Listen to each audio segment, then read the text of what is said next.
میرا ہمیشہ گیم پہ فوکس رہا ہے. جب بھی تھوڑا سا فری ٹائم ملتا ہے یا ہم کوئی ٹریننگ کر رہے ہیں تو اس میں میوزک سن لیتے ہیں. ہمارے پاکستان میں ٹیلنٹ کی کمی نہیں ہے. فیسلٹیز اگر دیکھیں تو اتنی زیادہ نہیں ہے. جس طرح میں نے محنت کی ہے, میرے جو کوچز تھے انہوں نے محنت کروائی ہے. اگر آپ میں لگن ہو, جنون ہو, انسان کر سکتا ہے. Please, a round of applause to two icons from different industry from Pakistan. Thank you. اسی کو میریکل بولتے ہیں جو آج ہو رہا ہے کہ میں نیکسٹ ٹو اتنی بڑی ہستی کے ساتھ بیٹھا ہوں. جو ہم سے 20 سال چھوٹا ہوتا ہے اصل وہ ہمارا استاد ہوتا ہے, ہم سے 20 سال آگے ہوتا ہے. تو ارشد بھائی ہستی جو ہے نا وہ اللہ تعالیٰ کی ذات ہے. بے شک اس میں کوئی شک نہیں. Thank you. لیکن یہ عزت آپ کو اللہ نے دی ہے اور آج اس مقام پہ اللہ نے آپ کو پہنچایا. میرا بھی اسپورٹس کے ساتھ تعلق رہا ہے. میں نے آرٹسٹک جمناسٹک, مارشل آرٹ اور کرکٹ کھیلی ہے. تو میں اسپورٹس کی ویلیوز کو سمجھتا ہوں, اس لیے مجھے پتہ ہے یہ کیا ہستی ہے. تو میری صرف دو باتیں ہیں. ایک تو میرا تعلق کلاسیکی موسیقی کے حوالے سے. صرف میں یہ کہوں گا کہ فارغ ٹائم پہ آپ موسیقی سنتے ہیں, آپ کو موسیقی پسند ہے, اس پہ آپ نے آنیسٹلی جواب دینا کہ اچھی ہے یا نہیں اچھی. موسیقی گانا بجانا آپ پسند کرتے ہیں فارغ ٹائم میں, جب آپ اپنی پریکٹس کے بعد, کھیلنے کے بعد کس قسم کا میوزک سنتے ہیں؟ میوزک تو میں سنتا ہوں, لیکن آج کا جب سے میں نے اولمپکس میں ماشاء اللہ پرفارم کیا ہے اس کے بعد صاف ظاہر ہے کہ آگے جو گول ہے بہت بڑے ہیں, ابھی اس پہ زیادہ فوکس ہے. اور میرا ہمیشہ گیم پہ فوکس رہا ہے. باقی جب بھی تھوڑا سا فری ٹائم ملتا ہے یا ہم کوئی ٹریننگ کر رہے ہیں تو اس میں میوزک سن لیتے ہیں. اور آخری بات یہ ہے کہ آپ نے انڈیپینڈنٹلی اتنے بڑے گول کو اچیو کیا ہے. You the only one man in Pakistan since 1984 to اب جب آپ نے گولڈ میڈل لی ہے. آپ کیا ایڈوائز کریں گے ہمارے ملک کی انسٹیٹیوشنز کو جو اسپورٹس کے اوپر براجمان ہیں اور وہ بالکل کیئر نہیں کرتے, اور کروڑوں کی وہ یہ پولیٹیکل بات نہیں کر رہا, ان کے پاس گرانٹس بھی ہیں, سب کچھ بھی ہے.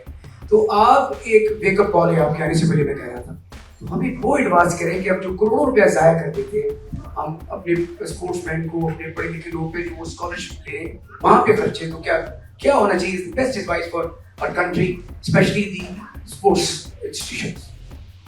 آج بالکل جیسے کہ ہمارے پاکستان میں ٹیلنٹ کی کمی نہیں ہے, ہمارے یوتھ ہے, نوجوان ہیں, اور میری بھی ہمیشہ یہی کوشش رہی کہ ہمارے جو یوتھ ہے, نوجوان ہیں, جس طرح پاکستان میں ہر چیز کا ٹیلنٹ ہے, تو بس ان پہ انویسٹمنٹ پہ کرنے کی ضرورت ہے, ورک کرنے کی ضرورت ہے. اور فیسلٹیز اگر دیکھیں تو اتنی زیادہ نہیں ہے.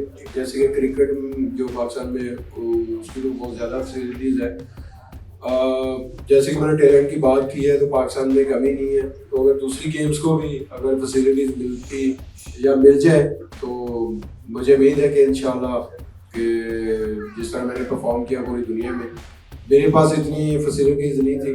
اور میرے خیال میں اگر دیکھا جائے تو جس طرح میں نے محنت کی ہے, میرے جو کوچز تھے انہوں نے محنت کروائی ہے, تو اللہ تعالیٰ کا میں جتنا شکر ادا کروں اتنا کم ہے. اللہ تعالیٰ نے اولمپکس میں ماشاء اللہ گولڈ دیا ہے, گولڈ میڈل دیا ہے, ریکارڈ بریک کروایا, تو یہ کوئی چھوٹی بات نہیں. یہ پاکستان کی ہسٹری میں ایتھلیٹکس میں پہلی دفعہ ہوا ہے. تو میرے خیال میں کوئی بھی کام ہے وہ لگن کے ساتھ ہوتا ہے. اگر آپ میں لگن ہو, جنون ہو اس چیز کا کرنے کو کہ یہ میں نے کرنی ہے, تو وہ انسان کر سکتا ہے. لیکن محنت ہے, محنت کے ساتھ ساتھ جیسے کہ میں الحمدللہ خوش نصیب ہوں اور میں پاکستانی قوم کا میں شکریہ ادا کرتا ہوں جنہوں نے میرے لیے دعائیں کی, اور آگے بھی انشاءاللہ کرتے رہیں گے. تو دعا بھی بڑا اثر کرتی ہے. تو میں تو یہی چاہوں گا کہ میں نے جو محنت کی ہے تو پیچھے میرے جو دعائیں تھیں وہ اللہ تعالیٰ نے اس کا صلہ دیا ہے. تو آج دیکھیں کہ پوری دنیا میں پاکستان کا نام ہے. اور محنت کریں, لگن کے ساتھ کریں, جذبے کے ساتھ کریں, چاہے چھوٹا کام ہے بڑا کام ہے, جب کریں گے وہ چھوٹا اور بڑا کام ہے, اگر آپ لگن کے ساتھ جذبے کے ساتھ کریں گے تو وہ چھوٹا ہو جائے گا. میں نے کوشچن کیا تھا کہ ان اداروں کے بارے میں آپ کہیں گے جو بیسکلی صحیح معنوں میں اسپورٹس کو پروموٹ نہیں کرتے, سپورٹ نہیں کرتے, بس ایک بات چھوٹی سی وہ کرتے. دیکھیے سپورٹ کرنی چاہیے, جیسے ہمارے ادارے ہیں, پرائیویٹ ہیں, سرکاری ادارے ہیں, ان کو سپورٹ کرنا چاہیے. ٹیلنٹ کی کمی نہیں ہے, اگر سپورٹ کریں گے تو ہم الحمدللہ جیسے میں نے اولمپکس میں میڈل جیتا ہے, ہمارے بہت سارے نوجوان ہیں, یوتھ ہے, وہ الحمدللہ انٹرنیشنل لیول پہ میڈل جیت سکتے ہیں. سو سپورٹ کی ضرورت ہے. Thank you very much. Thank you.